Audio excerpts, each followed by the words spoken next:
بسم اللہ الرحمن الرحیم۔ ناظرین، آج کا موضوع ہے کعبے کی تاریخ اور کعبہ کتنی بار تعمیر کیا گیا۔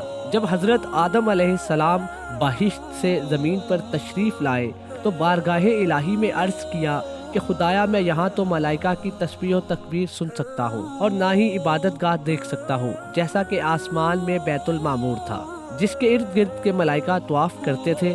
جواب الہی آیا کہ جہاں ہم نشان بتائیں وہاں کعبہ بنا کر اس کے گرد طواف کر لو اور اس کی طرف نماز بھی ادا کرو۔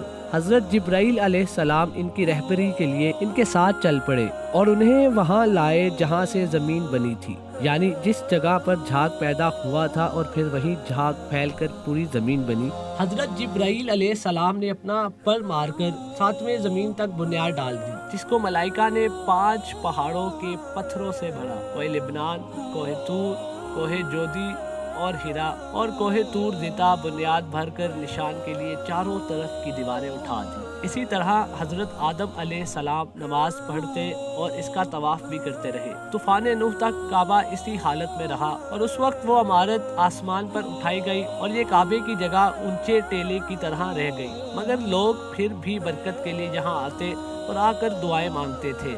پھر ابراہیم علیہ السلام کے زمانے تک کعبہ اسی حالت میں رہا۔ جب حضرت اسماعیل اور ہاجرہ اس میدان میں آ کر ٹھہرے، ان کی وجہ سے یہاں کچھ آبادی ہو گئی۔ حضرت ہاجرہ کے انتقال کے بعد حضرت ابراہیم علیہ السلام کو حکم ہوا کہ وہ اسماعیل کو لے اور عمارت کعبہ بنائے۔ ناظرین، حضرت علامہ جلال الدین سیوطی رحمۃ اللہ علیہ نے تاریخ مکہ میں تحریر فرمایا ہے کہ خانہ کعبہ 10 مرتبہ تعمیر کیا گیا۔ سب سے پہلے فرشتوں نے ٹھیک بیت المعمور کے سامنے زمین پر خانہ کعبہ کو بنایا۔ دوسری دفعہ پھر حضرت آدم علیہ السلام نے اس کی تعمیر فرمائی۔ تیسری دفعہ اس کے بعد حضرت آدم علیہ السلام کے فرزندوں نے اس عمارت کو بنایا۔ اس کے بعد چوتھی دفعہ حضرت ابراہیم خلیل اللہ علیہ السلام کے فرزند ارجمند حضرت اسماعیل علیہ السلام نے اس مقدس گھر کو تعمیر کیا، جس کا تذکرہ قرآن مجید میں بھی ہے۔ 5ویں دفعہ قوم عمالقہ کی عمارت، 6ٹھی دفعہ اس کے بعد قبیلہ جرہم نے اس کی عمارت بنائی، 7ویں دفعہ قریش کے مورث اعلیٰ قصہ بن کلاب نے تعمیر کی تھی، اور 8ویں دفعہ قریش نے تعمیر کی، جس میں خود حضرت محمد صلی اللہ علیہ وسلم نے بھی شرکت فرمائی اور قریش کے ساتھ خود بھی اپنے دوش مبارک پر پتھر اٹھا اٹھا کر رکھے۔ اور 9ویں دفعہ حضرت عبداللہ بن زبیر رضی اللہ تعالیٰ عنہ نے اپنے دور خلافت میں حضور صلی اللہ علیہ وآلہ وسلم کے تجویز کردہ نقشے کے مطابق تعمیر کیا، یعنی قدیم کی زمین کو کعبہ میں داخل کر دیا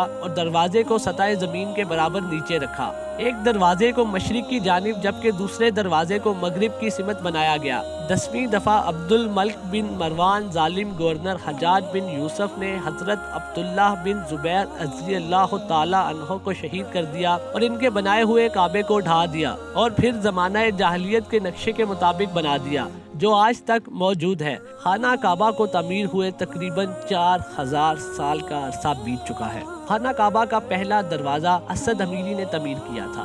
آج خانہ کعبہ تقریباً کسی دوسرے مذہبی ڈھانچے کے برعکس ایک کیوبیکل ڈھانچہ ہے۔ یہ 15 میٹر لمبا اور ہر طرف 10.5 میٹر ہے۔ اس کے کونے تقریباً بنیادی سمتوں کے ساتھ سیدھ میں ہیں۔ کعبے کا دروازہ ٹھوس سونے کا بنا ہوا ہے۔